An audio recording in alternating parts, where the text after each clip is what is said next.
order the City of Newberry Historic Architectural Review Board on Monday, February 3rd, 2020. Our agenda will be as follows: a call to order, approval of the agenda, pledge of allegiance, approval of minutes from the November 7th, 2019 meeting, announcements, old business, new business. There's a discussion item, education and outreach planning, topics for members for discussion, and the meeting adjournment. Does anyone have any changes, or is there a motion to approve the agenda? Motion to approve. Second. All in favor say aye. Aye. Any opposed? The agenda is passed. If you'll please stand for the Pledge of Allegiance. Mr. Boyer, if you'll lead us. I pledge allegiance to the flag of the United States of America and to the republic for which it stands, one nation, under God, indivisible, with liberty and justice for all.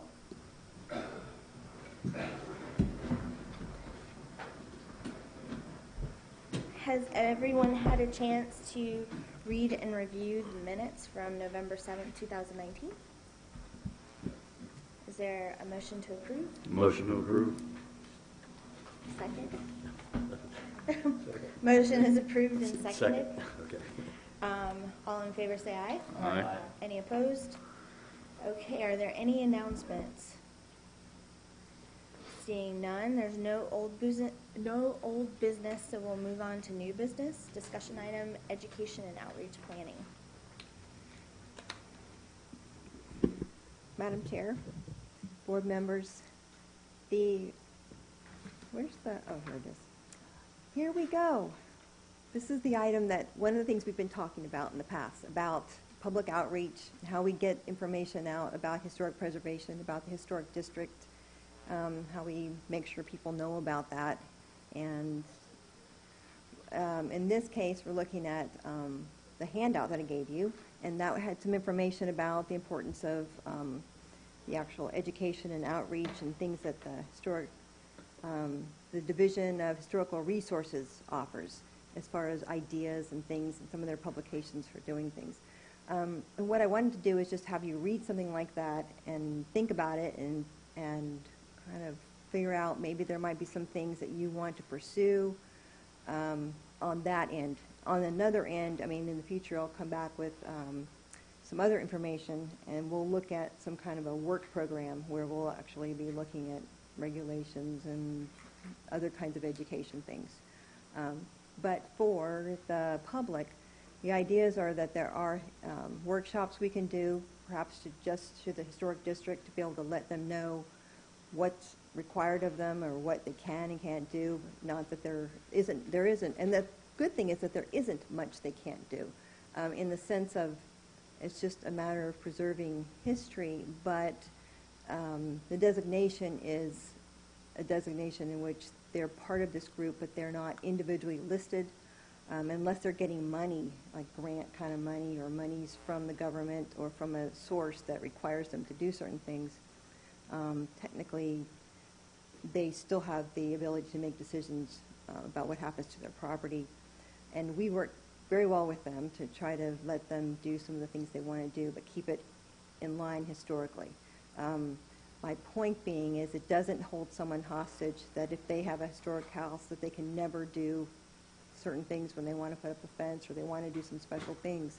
We work with them to try to make those kinds of things happen and make it easier for them, and that's what I know the board is directed, and that would come before you. But I digress. I'm just trying to say that it's something to let people know about what the requirements are and how much they want to be involved in the district. You know, let me think about it. How strong of a district you want to have and what kinds of things you want to require in the district. Those are the kinds of things that we could get out there and have a workshop and hear from the people in the historic district itself. Community-wide education for historic preservation would be helpful. We've done that, I think that's a long time ago, like 2011 when we did a workshop and had a lot of people, other than like our training for certified local government that we've done here with historic preservation aspect of that. Partnerships with Main Street, and that's a part of the certified local government program that emphasizes historic preservation, which is a big part of Main Street. So that's something we could partner with them. And these are just ideas to throw out there, and then we can explore further if something sounds of interest. May is Historic Preservation Month, so we could do something then. Certainly, there is the This Place Matters campaign, which you can have. We have a lot of these little signs, and can get more where people stand in front of historic places or buildings that are very important to them, and they hold their sign and say This Place Matters. And you can also do contests, art contests, and different kinds of things that Main Street has been working with. And whatever ideas you have. And I'm just kind of rolling around here because I really want to hear from you to see what direction you want to go in, so that staff, as a staff, we know kind of what you would like to see as far as the community outreach. Madam Chair, I wonder if it's possible for us to get, I don't know what it's called, but I need a teenager. When you're at these sites, it pops up on your social media, and then it gives it geo. Yeah, See, great, I don't need a teenager, right? And that way, if you're at the Little Red Schoolhouse, if you're at a historic site, and then you can sort of make it a contest, you know, who can take the most pictures, and that are, instead of asking people to hold up a sign, you know, they get there, and it's kind of like that Pokemon game, you know, and you get the badge or whatever it is. But I think that would be a little more interactive, and it'd get people moving around the city. And then for the older people that are old-fashioned, we can hold the signs.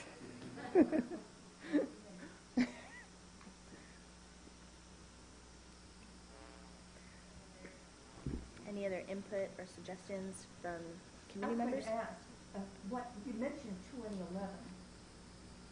So what other kinds of things have been done along these lines to make the community more aware of it? And there's the Historical Society, but nothing's been done with that for a long time. Anything else that's been going on that might work in with this? Well, last year we did the Historic Preservation Month, and we did the This Place Matters signs, and got those loaded up to the state's site, and then other people had it on their sites. We had it on our Main Street and some people's personal sites.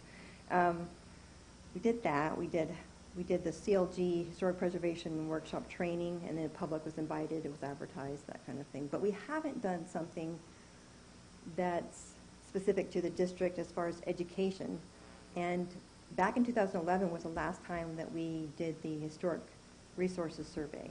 And that's the last time that was mapped, and usually you want to do that every 10 years. So it's about time to kind of look at that to see if we could get some funding for that. To give you an idea. One of the things that I think would be interesting to do that would incorporate something that was done at MLK Day, and to incorporate the 125th year, is maybe have a workshop for the district, but have, I mean, if we had pictures or stories of some of these houses and set up like a historic museum of the historic district to see what some of the buildings look like. I forgot to get the green light. You've got the green light. I Go. have it. The Main Street is also, I understand that they are doing, I don't know, a hall or an area museum there to incorporate this. And there were a couple of people who I've met with who we're planning. We have a book from the 100th. Hopefully, we're going to get that republished, but we're still working on Got a whole year. we're working on that. But to also include the north side of town more in our pictures that we're generating. But there are plans, and I know a couple of people that took tours recently, so we can certainly do that. We can do more of that. Okay. Madam Chair, I might suggest that we try to integrate a couple of these. I know that Main Street is working on that historic room or history museum. Maybe we could align it where we have a workshop in the Main Street building, if we could fit everybody in, because I know they're trying to change that back room. We, open up the exhibit of the museum. Staff can talk a little bit about what the historic district is. We can get some input from some folks. I know that especially this anniversary year, staff is going to be spread pretty thin. So if there's any way to overlap tasks that we're already working on and we just sort of tweak that task to incorporate, I would highly encourage everyone to think about that instead of trying to come up with a whole other workshop that we have to advertise for, prepare for, set up for, those kinds of things. That seems like a good blending to me. So maybe Main Street can get a little help from the city in collecting those stories and those museum items, and from this board, we could all work together. That's a really good idea. The last workshop they really had that was open to the community, that was a bigger one, was done in Newberry Main Street's offices back in 2011. So that would be really nice to be able to do that with their new changes there. We also still have, Madam Chair, we also have still those pictures that used to be in here that the Norfleet family donated, and they are now housed at the Little Red Schoolhouse.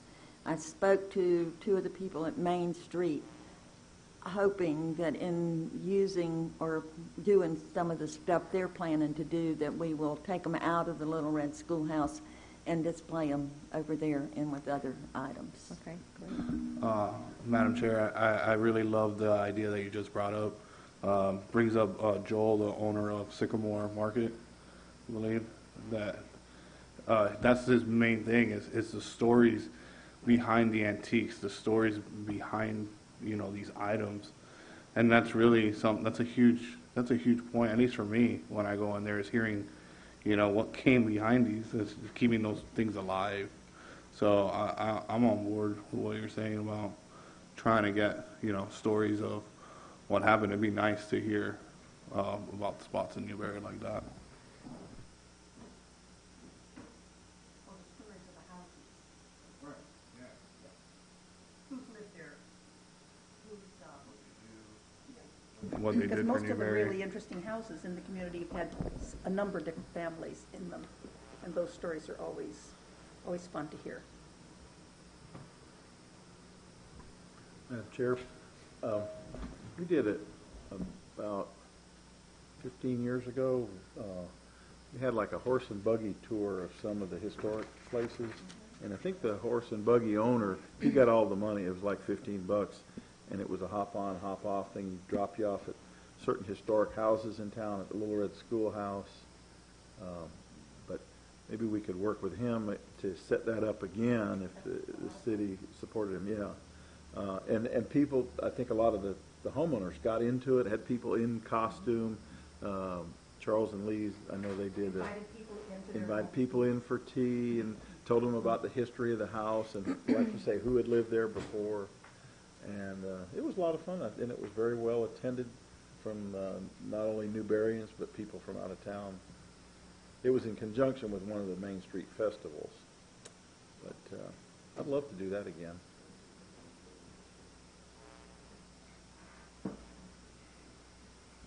Good. Any other comments, questions, feedback? Anything more for us? So your direction is, we can explore these different things, but the main thing that you want is to look at doing a workshop, at least more immediately, some kind of a, if we can gather some stories or from other people. I don't know. We'll just try to find stories about the different buildings. We'll work on that with Linda. We have a little and brochure that we have that. Main Street commissioned Yes. one time. We have That that. got this background on a lot of the houses. Some of those pictures should be redone. I've had trouble finding houses I knew on some of the pictures. Madam Chair, I think the first thing that staff should do is just get with Main Street and find Yeah, out we'll the follow timetable on the premiere of that museum. And if that works, then we can figure out how we want to go about it. If this is going to turn into more of a, I love the idea of bringing back the horse and buggy, but if this is going to turn into sort of a day-long kind of event thing, then maybe what we need is a subcommittee, because we won't meet often enough to plan that out. And I think somebody on this historic board should be part of that. I would recommend Board Member Loy and Board Member Woodcock, since they're already affiliated with Main Street. They could make decisions on our behalf about how that event should go in conjunction with staff. Would that be amenable to everyone? Not to cut anybody else out. If anybody else wants to join that subcommittee, but I don't think you can plan an event where you're really going to have activities if we only meet once a month.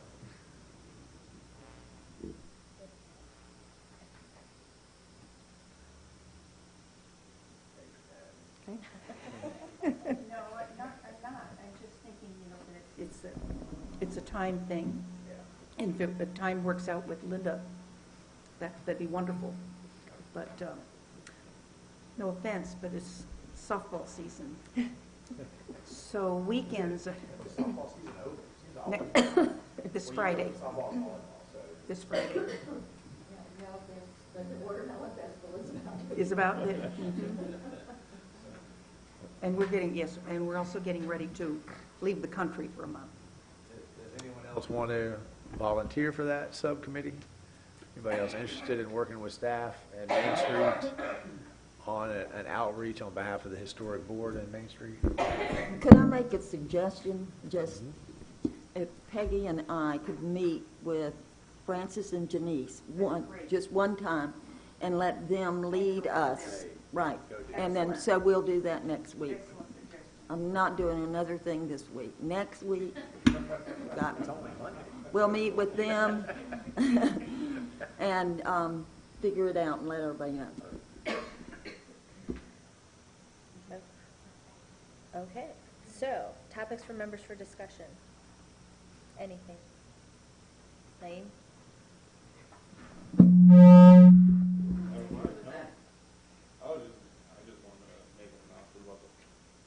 I want to make an announcement about the father-daughter dance coming up this weekend. It's a great charity 10-can event. I'll be there for the first time with my 2-year-old daughter. So that's about it. Thank you. Yes, Madam Chair. It's, the signs that when you enter Newberry, the colorful signs have the watermelon blue on, they were developed by Main Street when I was on the board, and we designed them and we got funding outside of the city for them, but the city kind of took charge of keeping up with. Well, the one at Weisman's property is so dilapidated now that it's really an embarrassment to the city as far as our historical presentation. I would like for Mayor Marlowe to bring that back to the city commissioner or the city manager. Can we either have that updated? I mean, there's a guy, Al Patrick McCleary, who renovates signs. I don't know how much he charges. I think he did the one over at Countryway. We actually have a engineered plan for big concrete monument signs, and to have 4 of them go each way.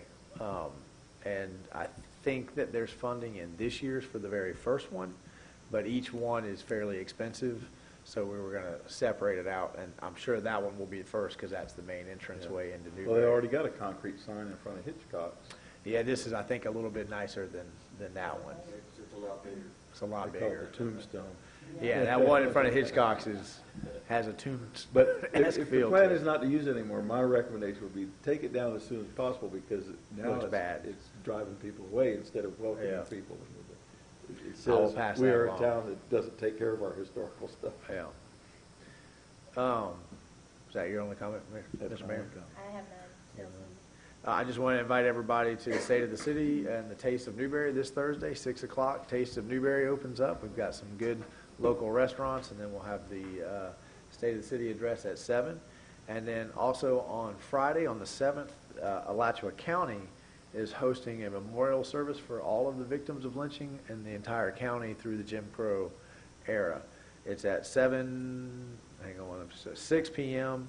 at Mount Pleasant United Methodist Church, not the one in Jonesville. This is the one in Gainesville. So I'll post up the flyer if you're interested. I know they would love to have a good turnout for that event. That's all, Madam Chair.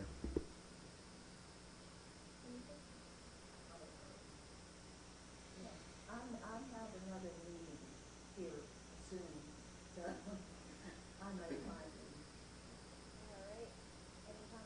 it. Wendy, you just got married, right? I want to wish and congratulate, well, not wish, but I want to congratulate Wendy on her new marriage. Congratulations. Congratulations. She's an absolutely beautiful bride.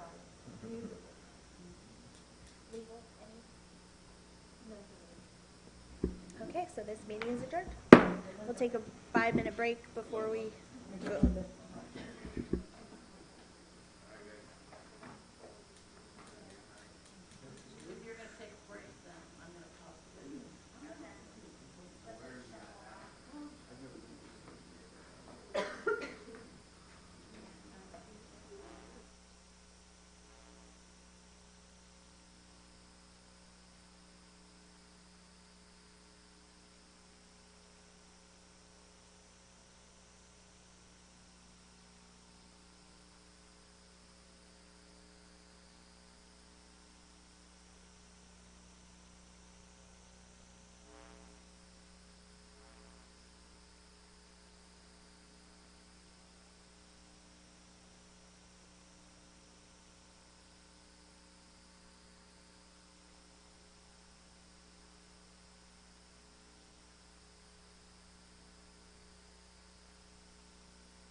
This meeting of the City of Newberry Planning and Zoning is called to order for Monday, February 3rd, 2020.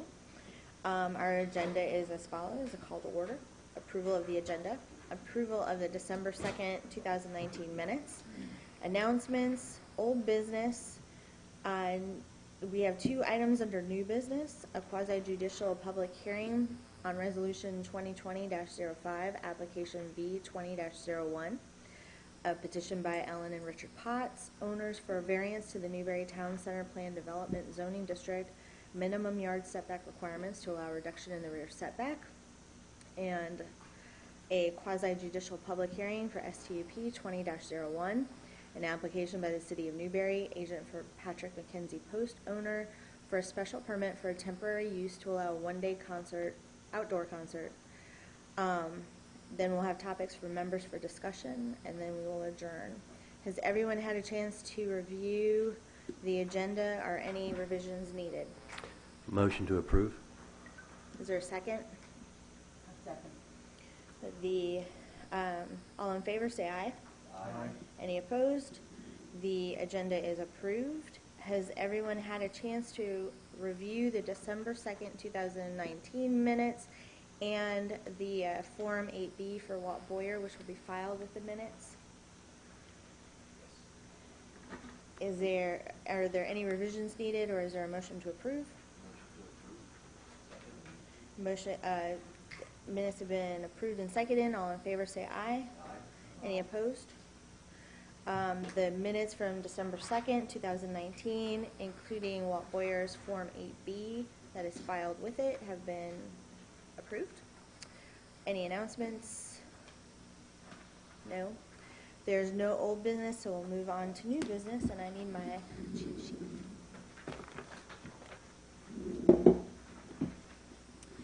So the first item under new business is a quasi-judicial public hearing on Resolution 2020-05, Application V 20-01, a petition by Ellen and Richard Potts, Potts and Potts trustees, owners for variance to the Newberry Town Center Plan Development Zoning District, minimum yard setback requirements to allow a reduction in the rear yard setback from a minimum 10 foot to a minimum 6.5 foot on the east yard of Lot 32, located at 24820 Southwest 19th Place, within the Countryway of Newberry Phase 1 subdivision.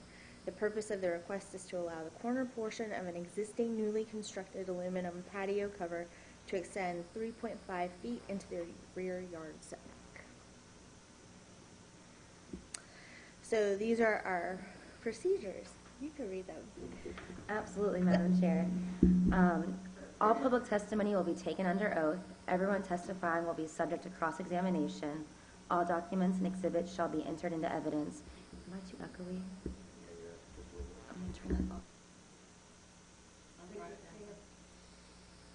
The giving of opinion testimony is limited to experts, and closing arguments will be limited to the evidence of record. And for the procedure, what we'll do is the staff will get an overview of the application, and then the applicant will present their case to the staff to present their case. Then any party or agreement will be able to present their case. I don't know how many for this one. Participants in opposition to or support of will have the chance to speak. They'll have 3 minutes to speak. Representatives for a group of your will then have to speak as well. The applicant may cross-examine any witnesses after that. And the party agreement may also cross-examine any witnesses in response to testimony presented. Staff then cross-examine witnesses in response to testimony. And then the chair and the presiding body may also respond to testimony. At that point, the members of the board will ask some questions, and final argument will be made. That decision will advise about the applicable law, which is conflict of substantial evidence, and there will be open deliberation and vote.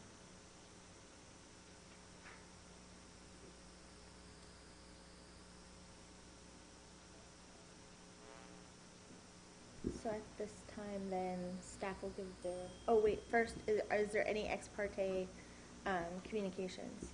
I have none. So at this time, the staff will give their overview.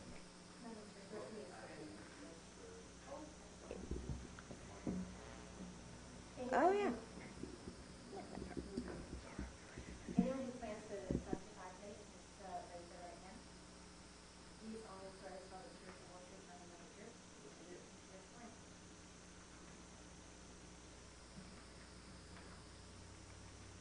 This is an application before you for a variance, as our chair just read.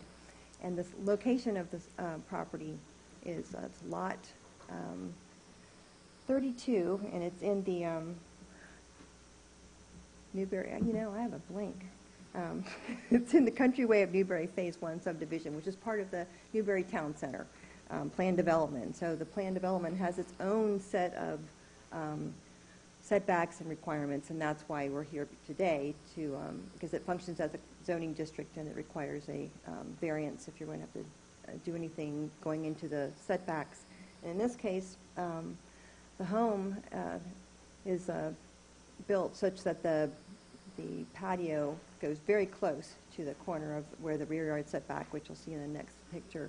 And so the request is to reduce it 3.5 feet so that the minimum rear yard setback is 10 feet as opposed to so that it's changed to 6.5 feet as opposed to 10 feet. Ultimately, so if you look at the aerial, and it helps you see that, and it's, we don't have pointers, but right here,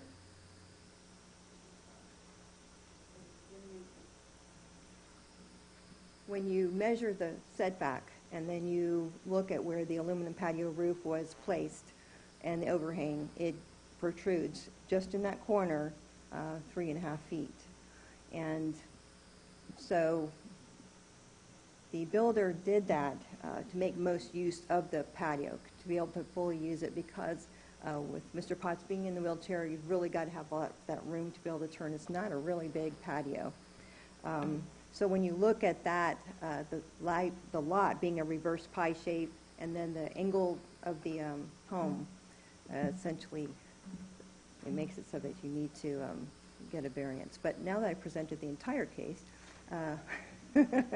and this is the plat to be able to look at where the different lots are. And I'll wait, and I'd like to wrap up after the applicant makes their presentation to be able to also talk to you about the letters that we've gotten in, the emails in support, and just so that you know which lots are, and some new ones. Okay, if the applicant can now come forward and present their application, please. Good evening, Madam Chairman and board members. I'm Ellen Potts, and this is my husband, Richard Potts, and we have been here since 2017.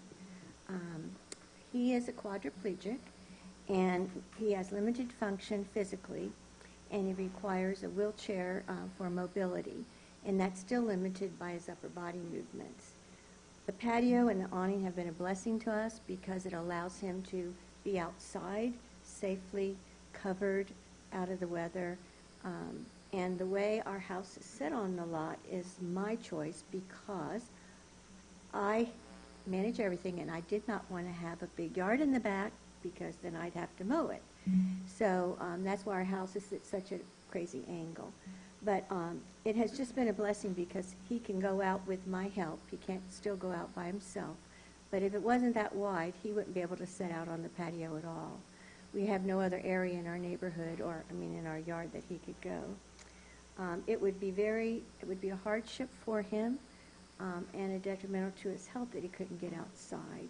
We mainly stay at home. We don't really go out too many places, so we are in our home most of the time, and this gives him the opportunity to sit out there and enjoy the weather, and the awning prevents the hot sun from bothering him, which is most of the time here in Newberry. Thank you. And now we will get our staff report and recommendation. So in looking at the property now, at this plat, you can, it's hard to see, but let's, the subject property is lot 32 here, and there's the shape here, and you've got, over the email in there, there's a support of saying that it doesn't affect them, and there's support of lot 33, lot 31, lot 30, and lot 40. But So that was lots 30, 33, and 41, and we just received a note from the people who wrote in about lot 31. And you have copies of those emails in your packet so that you're aware, and then to read into the record that Mr. and Mrs. Varela have written in from lot 31, which is just on the to the right. We can see where lot 32 is, and it's they are saying that they reside directly west of their home. And it says, my husband, Pablo Varela, and I do not object to a variance due to a patio cover. We have no problem with it whatsoever. Thank you. If you have any questions. So, the recommendation of staff is for approval based on the hardship situation with needing to use that patio. The builder did install the roof, and I think the angle of the patio does affect, where they have to place that. In order to change that, if you were to comply, you have to take down a good portion of that corner of the patio, and it limits it to such a degree that Mr. Potts is not able to use that. So the recommendation is from staff that you would recommend approval to the Board of Adjustment, with the condition that the minimum rear yard setback for lot 32 would be reduced to 6.5 feet, such that the southeast corner of the existing patio roof would not encroach more than 3.5 feet. So not to say that you can switch things around and put the whole roof into the setback, but just the corner. It's one of those things that tends to keep happening. But and staff is right now going to any of the builders, letting them know. We do talk with them about these kinds of things to avoid having this happen, and we're doing more of that. Okay, now it would be third-party interveners. Are there any? Seeing none. Public comment. Are there any comments from the public? Good evening, Madam Chair and P&Z Board. It's good to be on this side of the dais tonight. I am not here as a commissioner. I'm here as a neighbor and friend of Ellen and Richard Potts. I live in lot 38, so I'm across the street, and I can tell you they are some of the finest people I've ever met. And should you approve this tonight and move this along, I know it's so beneficial for them. He is confined inside the house when they are home, and just being able to get out on that back porch underneath a shelter out of the sun, getting fresh air in his lungs is just, well, you know what it does for the spirit. And so I would love to see this pushed through tonight, and like I said, I'm just here in support of them, and so thank you for your time. Any other public comment? And next we would have non-third-party interveners. And do we have any? No, we don't. So at this time, the applicant may cross-examine staff if you have any questions for staff. No, it's been very good for us, to us, and explaining everything. And at this time, the party interveners may cross-examine, but since we have none, there won't be any. Staff may cross-examine at this time. So now, Planning and Zoning Board, if you have any question, you may ask of them, of the applicant or staff. Madam Chair, will this addition afford you the room that you need? Yes. You don't need more? You don't need more?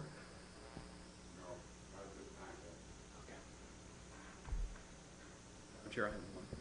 Is it a request for an addition, or the structure already exists and it's a request to make it permittable even though it's existing? Right. This is an existing patio So cover that's been you said in that the place. builder built it and delivered it to them They as part installed of it. their purchase of the new home, or was it an addition? or It was just- an addition. Okay. The patio was there, but the roof was an addition. Okay, I was just curious why the builder who just- gave it to them wasn't having to make the plea so that they didn't have to go through the process and the frustration of doing it themselves. But I-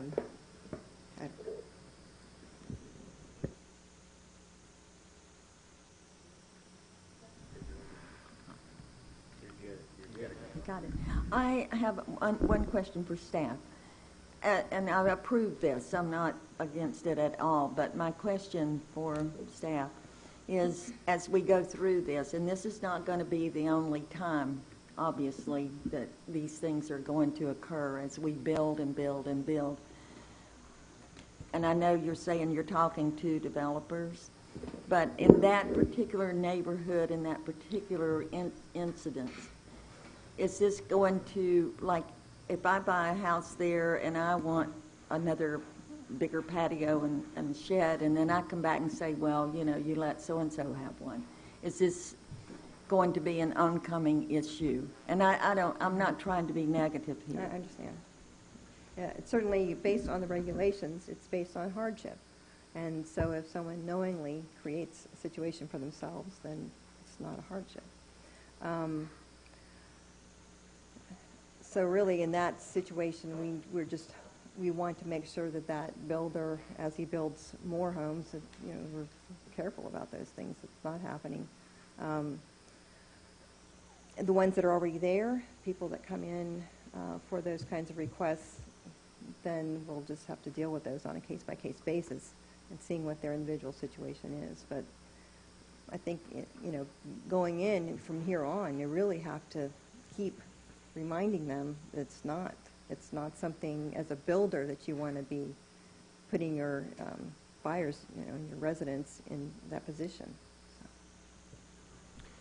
I did want to mention that we have turned them down before as they come in front of the board, so they will still have to come to us on an individual basis, but we always have that option to listen to what they're presenting.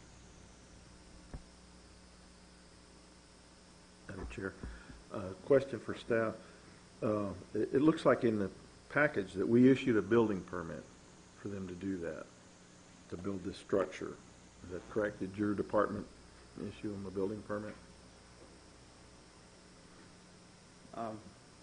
Madam Chair, as I understand it, in terms of the timeline, the building permit was issued retroactively after the structure was constructed. I could be wrong about that, but I think it was noticed and identified by the building inspector as he was doing other work in the area, brought it to our attention, and it went from there. But I mean, by him issuing the permit, he's kind of saying you have the city's blessing to build this structure there. Seems like in the permitting process, we would determine if it's in the setback or not. Once they've already built it, obviously, we're not going to tell them to tear it Generally, down. that is correct. I think the issue here was it's so close that the posts on the end that hold the structure up are on the patio, which is within the setbacks, but the overhang stretches out over the setbacks, and that's where the issue came in. So it might not have been caught in that. That part I'm not sure of. And I'm, as a contractor, when I went to construction school, they said, you know, property lines have no height. So if your tree hangs over your neighbor's yard, that's okay, because nobody's ever determined what the height of that setback line is. So if something's very high and hanging over it like shingles, I don't even know that that's not permittable. There's areas where we're looking to improve on just the general oversight to make sure that there's a coordination between the two. Generally, though, the building department does look at setbacks. I think on something as minor as this, it just got overlooked. My heart goes out to the Pottses because they're going through a quasi-judicial process here. They're going to have to go through another one with the city because they got a little edge of their shingle is hanging over a setback line. What? I don't know. I didn't think we did stuff like this in the city of Newberry. These good people are here going through this process, but I bet everybody in Newberry's got something that's in their setback that they shouldn't have, and especially out in the country. Well, Linda, you know better. I don't know. I feel like we're really chasing the very small potatoes here, and we got better things that we could be doing with our time. But Well, and I've to- got no, I'm gonna approve it. I mean, let's just To get that them in and point, out of here as quick as to we that point, can. Madam Chair, as we discussed before, staff is going to try to draw up something that would allow some minor flexibility, present it to yeah. And the board and then the commission, that would give staff some administrative authority to sign off on minor Yeah. types We of need, things. those lots are so small in country, towns, town center, country. Everybody in there is gonna put something in the setback. So let's make a process so they can come in and say, hey, can we put our shed in the setback, and you sign it off and then go do it. Rather than go through two quasi judicial proceedings and get sworn in and spend money for these things, which I consider not worth our time to have to, as long as it, and I think you can make that decision. If it's nothing that's gonna encroach on the neighbors, like a big dog kennel or something like that, that you could just sign it off and get them in and out. That's all I got to say. Okay, I make a motion, we approve the, We have to have final arguments from staff first. let's get it. Sorry. Any final arguments from the applicant? No, it says we did go through the process of, getting this, I'm sorry. We did go through the process of applying for a permit not long before the Thing went up.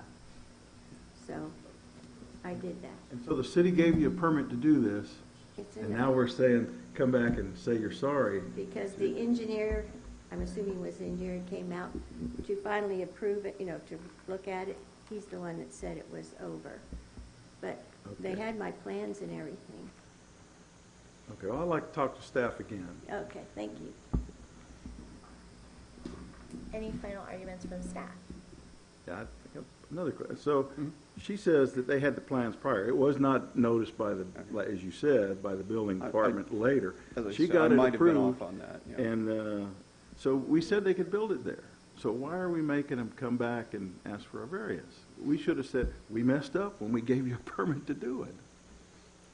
Honestly, I would have to go back and look at all the timeline on it. I'm coming in kind of the end on this, but I thought that was the chain of events that led to it. So we can definitely look further, but The other thing that we can do is certainly say to the applicant that if that's the case, and we apologize, there's nothing requiring you to show up to a quasi judicial, and clearly it's going to breeze through the P and Z. My prediction is that it's going to breeze through the commission as well, because I do think it's a fairly trivial matter that everyone's going to understand. So, which would just put the work on us, not on you. Can we, Mr. Marlowe, can we not make them go through the Board of Adjustment process? Can we say, hey, this was I our don't know. screw up? Can we? Yeah. at this point, it's going to get, seems obvious it's going to be recommended for approval. As you pointed out, they don't actually have to appear again before the Board of Adjustment with staff's recommendation for approval and the board's recommendation for approval. It seems The liaison's report of this conversation to the Board of Adjustment, it would simply be a 2-minute conversation with the Board of Adjustment. They wouldn't have to come back out to it, and then we could move on. Like, if we could get to the motion part of this, we could move on tonight. Okay. Let them Well, go let's home. get to the motion. Are there any costs associated with the processes that they've gone through so far that they're going to have to go through?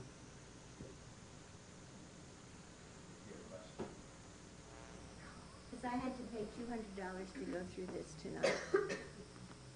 So if, in my opinion, if fact does uncover that they had the building permit approved prior to construction, it would be my recommendation as part of whoever's motion that that be reimbursed to them. Madam Chair, I'd be happy, let's let staff go back and go through the process.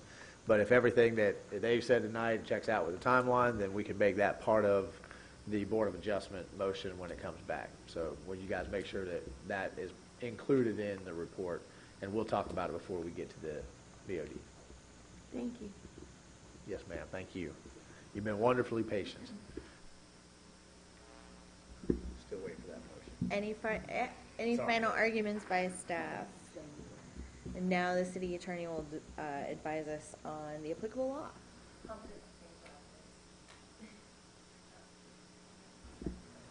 And now would be the time when we can make a motion.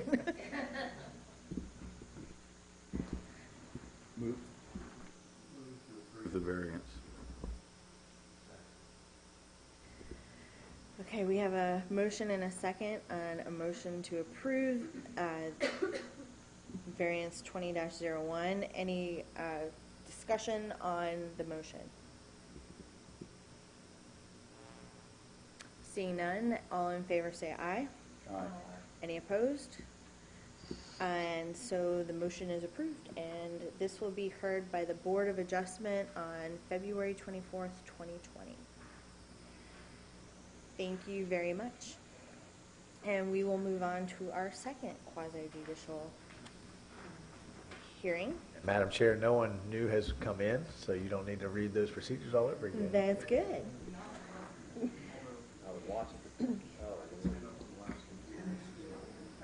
We do need, people to be sworn in again. So, I mean, new people. Madam Chair. Madam Chair, I'm sorry to interrupt here. I have to go. I have another meeting and I've got to get to it, so I'm quite.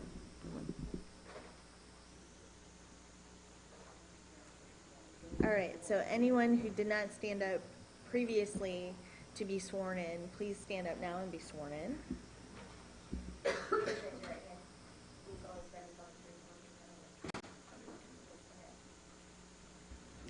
And does the board have any ex parte communication to disclose? Madam Chair, Yes. we may want to read in the subject first. Let's do that. Would you like to do that? Sure. No All problem. right. This is quasi-judicial public hearing, SPDC 20-01, an application by the City of Newberry, agent for Castle Community Code, owner for a special permit for a temporary use to allow one-day outdoor concert after having section 14.1021 and for a use permit issued by City Commission of the City of Newberry Land Development Regulations to be held April 18, 2020 at Newberry's fourth annual West Fest Music Festival on property approximately 216 acres of size, located adjacent to the election county Wilkesburg County line on the south corner of West Missouri Road and south of 298th Street. Okay, now, are there any ex parte communications to disclose? Seeing none, we can go ahead and head to the staff overview on this.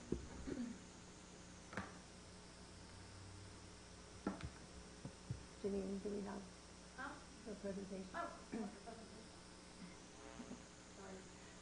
Okay.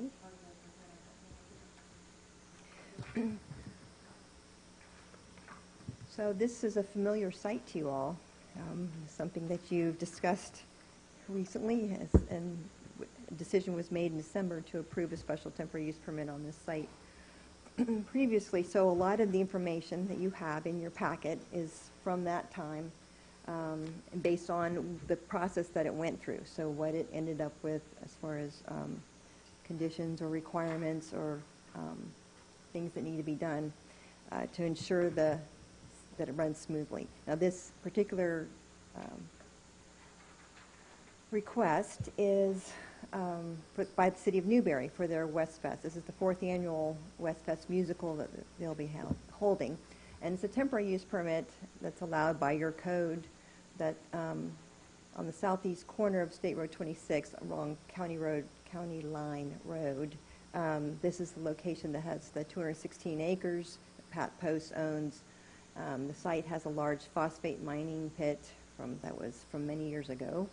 And here's a map showing you the location. There are 3 parcels within that gray area that's located for the property. The aerial shows you kind of, you can see in that center area where there's a cutout area that's where the pit is, and down in there, and there's some really amazing topography in there. So it's a large site, and for the West Fest Music Festival, they won't be using the entire site. They'll be using a portion of it. And as they were fixing this up and getting it ready and moving dirt and creating this whole place, by the time when the city is doing their festival, and we're talking about 5,000 to 10,000 people as opposed to the capacity of 25,000, 30,000 people on this site, which was discussed at your last hearing, just deciding for the special temporary use permit for the other event.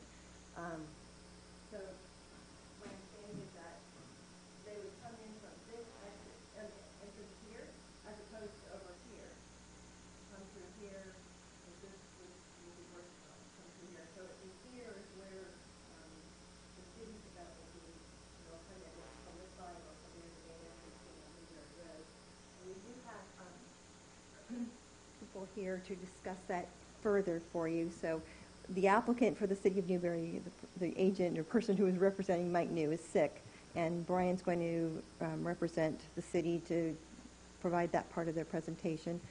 And Greg Henry is here as well, and he can answer questions for the owner. So the next slide, so it's just a summary of the kind of things that are being proposed for this Westfest. And that's that it's going to have a one-day event. It's on Saturday, April 18th from 2 to 10 p.m., the concert event. They will have vendors, food and drinks, and they will have to get an alcohol permit. So you do have those kind of conditions in the as presented. Now, also in the recommendation where the conditions are listed, which we can go through at the end if you would like. We'll go through them, but it has some underlying strike-through where I found there were a few things that were determined at the last hearing that should be recommended and included. This one that you can look at because they were important at that time, so they're for you to consider here. So in this one, there's also a cleanup and setup period. So the setup being 2 days prior, 2 days after for the cleanup, and then the cleanup concluding by 8 p.m. on that following Monday. So the event's on a Saturday, and you do have that ability to load and start and then clean up afterwards and have everything completely removed. As I said, food and beverage vendors, you've got T-shirt sales. There will be no overnight camping at this event. And the applicant, City of Newberry, submitted the different documents that were in your packet, the operations and emergency plan. The fire department has reviewed these requests as well, and the State Road 26 driveway plans, which were approved. So you have all of that. And I'll let the applicant present if you'd like. Will the applicant step forward and give his presentation, please? Thank you, Madam Chair. It feels weird to be on this side of the podium, even though I'm on this side of the podium frequently. So, as mentioned, the city is requesting the special temporary use permit for the 4th annual Westfest Music Festival. What has occurred since the board and the commission have heard the previous special temporary use application by the owner to do a much larger weekend-long event is that in the intervening time, the city was able to procure Sister Hazel as the headline act. And so, well, we got to provide justification why we need to go to the mine. In the previous 3 annual events, we've had about 1,500 or so participation, and it was held over at Lois Fort Park, which I think is somewhere between 5 to 7 acres. It's capable of handling that size crowd.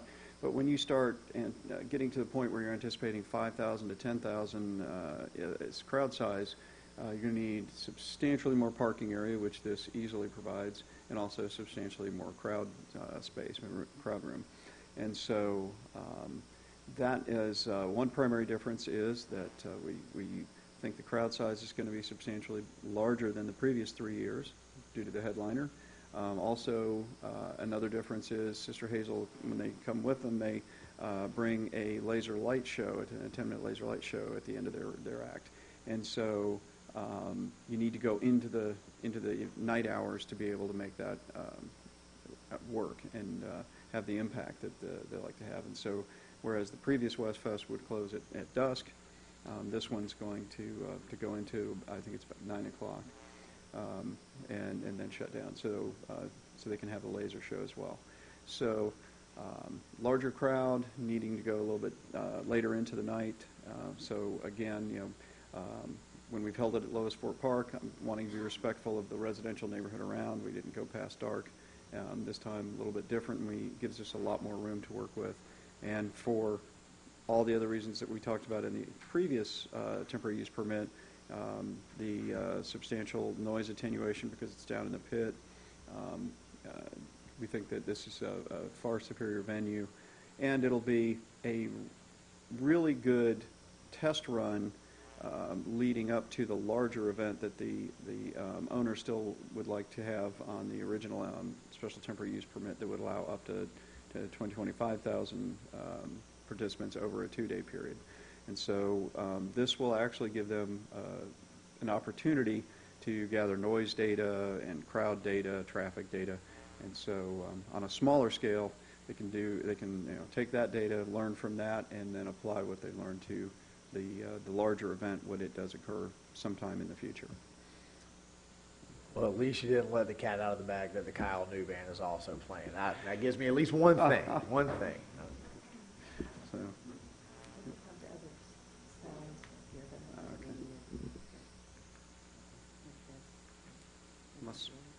unless the board has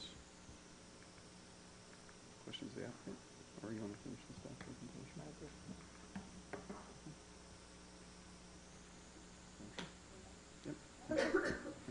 So moving on to the staff report and recommendation.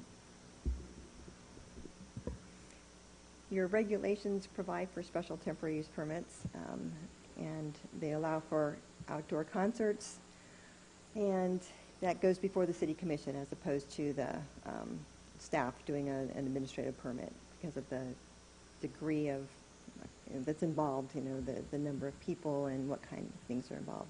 Nuisance and hazard, as I'm not going to rehash this, Brian mentioned the different things that are already addressed and have been addressed after going through the whole process with the permitting last time. And this information is provided for you as well, and for this go-round. And the special temporary use permit, remember that it is a lower standard, so-called, of evidence. So you're not looking at it as if it's a permanent special exception kind of event. So your standards that you're measuring this against they're a little bit different. They're less, and as provided for you, hand-drawn site plans versus engineering drawings, statement from local law enforcement, and traffic versus traffic engineering study, that kind of thing.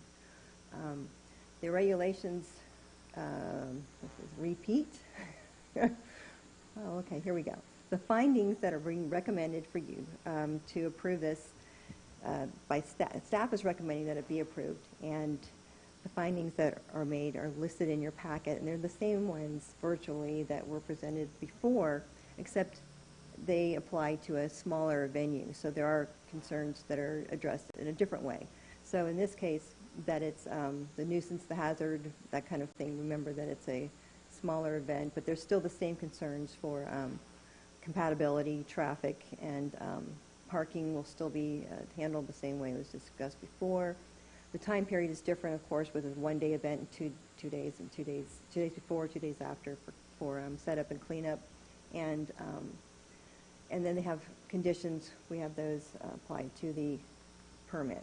So those conditions are the standard issued to the applicant for specifically the type of event that they're requesting, stating the primary entrance, that it's a concert event, explaining the details of the timing, the hours, the days, going through. Notice there was a typo. It said Monday the 18th, and that can't be so because the 18th is Saturday, the event. So that's typos fixed as you go through. No music activity after 10 p.m., the designated area for site plan, no overnight camping, clear width of 15 feet, those kind of things. Those were the standard kinds of conditions. I don't know why it's doing this. I have no idea. But they're the conditions that you had in your packet that you've reviewed. And, of course, with fire department, if they have any reviews that they have to do, they have to check the tents, any of those kinds of things. And the safety aspect, the life safety operations emergency management plan is in place, and that will be followed to ensure that everybody's safe and that they have the evacuation plan, security plans in place. And again, the alcoholic beverages permit, you will still have to get that. The city will get that from the city. And of course, the attendance limited to what it can handle, which is way more than what's being proposed here. temporary structures have to be inspected as well as any permanent. Let me go back. There are a couple conditions, the last one, I guess, number 20, that was not in the packet that you got, but this is about the no pyrotechnics, but it's just saying, except for those, whatever kind of things you're doing, only if they're operated by licensed pyrotechnicians. And that was the condition that was also added to the previous special temporary use permit for the other event. And so the recommendation of staff is to approve the resolution with the amendments as presented by staff in this presentation and contingent upon the findings and conditions. That's it. If you have any questions, I'll try to answer them. We have to wait till we have the time in our to ask questions. Are there any third-party interveners? Seeing none, we will move on to public comment. Is there any public comment? Good evening. My name is Greg Hembry, and I would like to say, as a representative of the owner and End of the Road events, that we're really happy to have the opportunity to be of service to Newberry and provide the site. We're not being compensated in any way for this. In fact, we'll probably be incurring some cost in order to make this happen. We're working hand in hand with Alachua County Sheriff's Office, your city staff, to make this a really cool event, and we really appreciate the opportunity to be able to have a test run before we get on to bigger and better things. One thing I would like to address that was not in this application that I saw is that the owner will be a lost pay on the insurance. Are you aware of that? That the city will be providing for the event, and the time goes on till 10 o'clock, right? Okay. Other than that, I don't have any other comments, but to say thank you for the opportunity. I hope you guys approve this application. Thank you. Thank you very much. At this time, a non-third-party intervener can speak. We have none. The applicant may cross-examine if you need to. Staff may cross-examine if you need to. So that opens it up to questions from the Planning and Zoning Board. Any questions?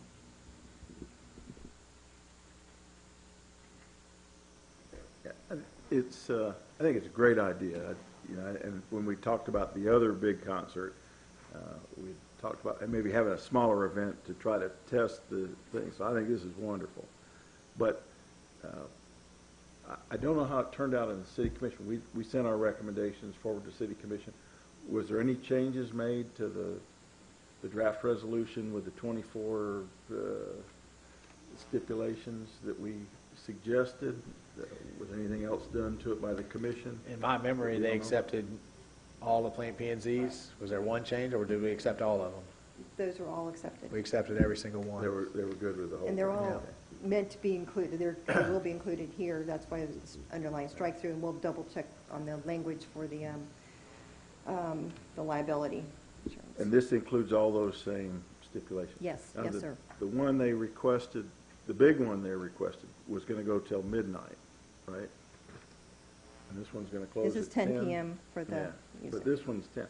I wouldn't have any problem with this one being midnight and giving them that leeway. If they want to announce it's going to shut down at 10, fine, but I don't go to these concerts, but I hear a lot of them, and they tend to not get over at 10. I don't know that. That would may be very good.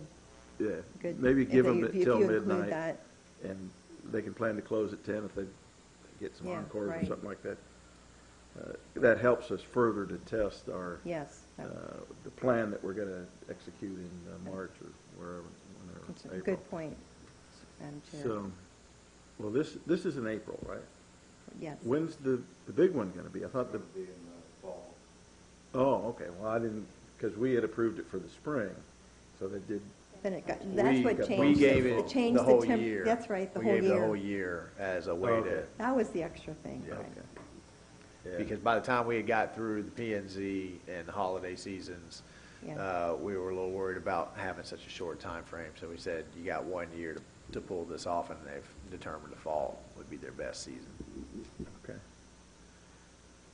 Yeah, I like it. I think we ought to approve it, and, like I say, give them a little more time to see what happens at midnight, just so we can kind of practice in those hours when things get a little more crazy. And this is just for staff, and it's something I brought up when the first application came forward, but is there a limit on the amount of times an owner can apply for a temporary permit like this on a site? And I think this is going to be successful. I think their concert in the fall will be successful, so I assume next year we're going to be revisiting this twice again. And it's advantageous for the landowner to have this designation than have to go through the process and actually develop the site and have a full change. Let me take this one from staff, because I can tell you that the property owner has every intention, and I believe if he wasn't clear about it with the P&Z, he was clear about it with the commission, that after this test run, the application will be for permanent use. So it won't be for temporary use anymore. If it works, he wants to dive right in. You can still get an answer about how many times you can, if you want, but this will be the last time we see him for a temporary permit.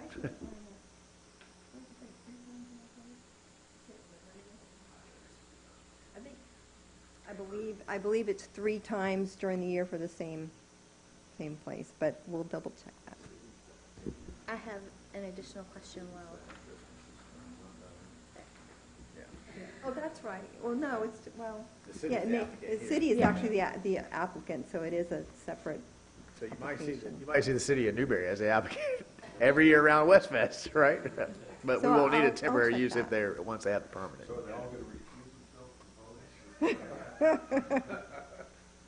So I have an additional question about traffic, actually, because when we originally discussed this multiple times, with the 25,000, they had the long driveway, is not the right term, but driveway, and you're going to be using what was designated as the emergency entrance for 5,000 to 10,000 potential. How will that impact traffic?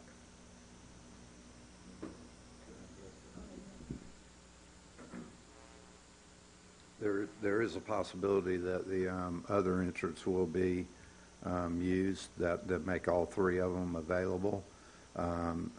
We're actually going to have the one on County Line Road available for this, okay? And the site was approved for 29,500 people. We anticipate a crowd of about 10,000, and feel it will be more than adequate driveway space to handle that. You'll probably have, if it goes to 10,000 people, you'll have somewhere around 2,500 cars to come in. So it'll be way less than what the site has been designed to Be about the acquire. size of the Watermelon Festival. Actually, they have 5,000 to 10,000 people, same as this one does, so we see. Any other questions?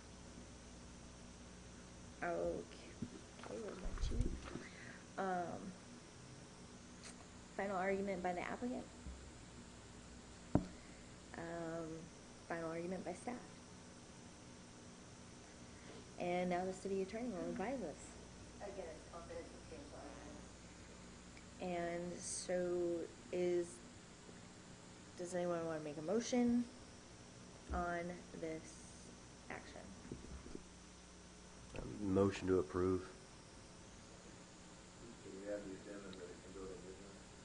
Oh, absolutely. With the motion to approve with the added addendum that it goes to midnight. Or that we allow it to go to midnight. It can go to midnight. Madam Chair, if you've got the motion there that you could use to make sure that you're incorporating the changes that were presented as well.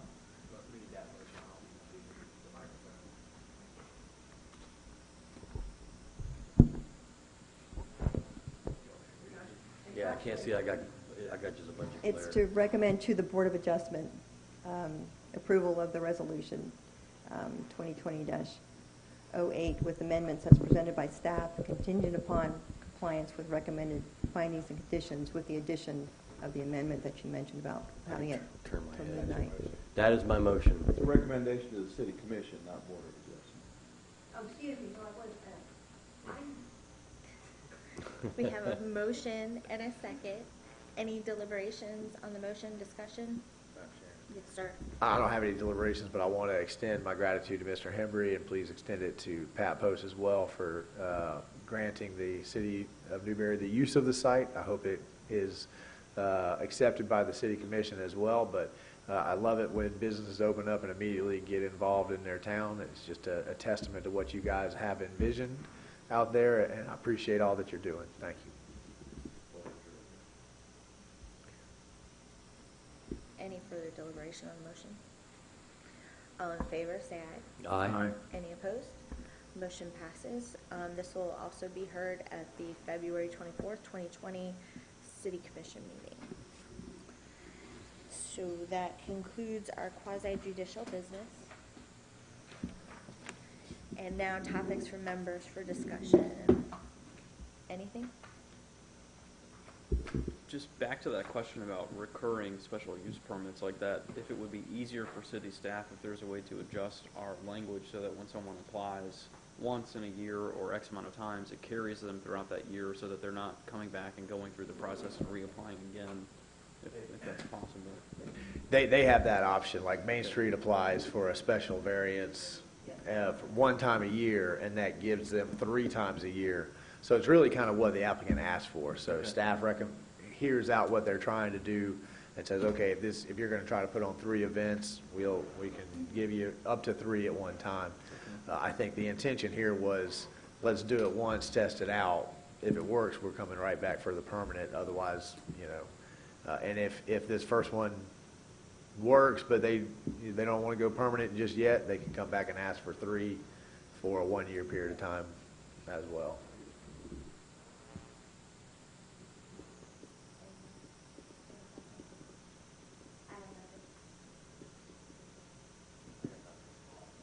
That laser light show that he mentioned, don't leave before it's over. That's the City of Newberry's 125-year anniversary laser light show. It's going to be, or is this a special Sister Hazel? Is there 2 laser light shows going on? Don't get me excited. Okay. Yeah, this is the city's 125-year anniversary. It's the city, but also too, I just want to, the venue is going to blow everybody's mind. It's just the coolest place that you could imagine watching a concert in, and so we just want to encourage anybody who might be watching. This year's West Fest is going to be great, even better than before, and the venue itself is worth coming out to see. Even if you're not a big Sister Hazel fan, the place is so cool. I know. I Come out for the Kyle New Band. I can't imagine the Kyle New Band. But, So I heard you mention this is Mike New's son. That's going to Has his own band. He does cover songs. A lot of fun. He's played at I think the second or the first West Fest. Can't remember which one, but he actually stole the show. I mean, everybody had a good time. You also have Greg McMillan playing, who's a very accomplished musician here in Gainesville, and another band from St. Pete called Panco that is, I got to tell you, you're going to be amazed at how good these guys are, and they do a lot of original tunes and covers. This is going to be a pretty cool show. It really is. Yeah, West Fest, just in case you don't know, we've got 5 total acts. So Sister Hazel will be at the end, and I got to hand it to staff, and they reach out to people who are in the business. They really get sort of a plethora. It's an eclectic group, so there's somebody for everybody, and most of the folks there are kind of in that middle. So there's not a whole lot of hardcore on either end, So it's fairly enjoyable for even folks that just like Hank Williams Jr.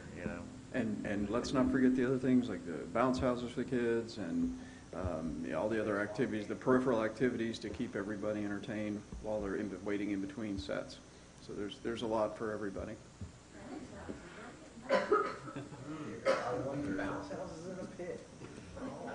Anything from legal? All right, so at this time, this meeting is adjourned.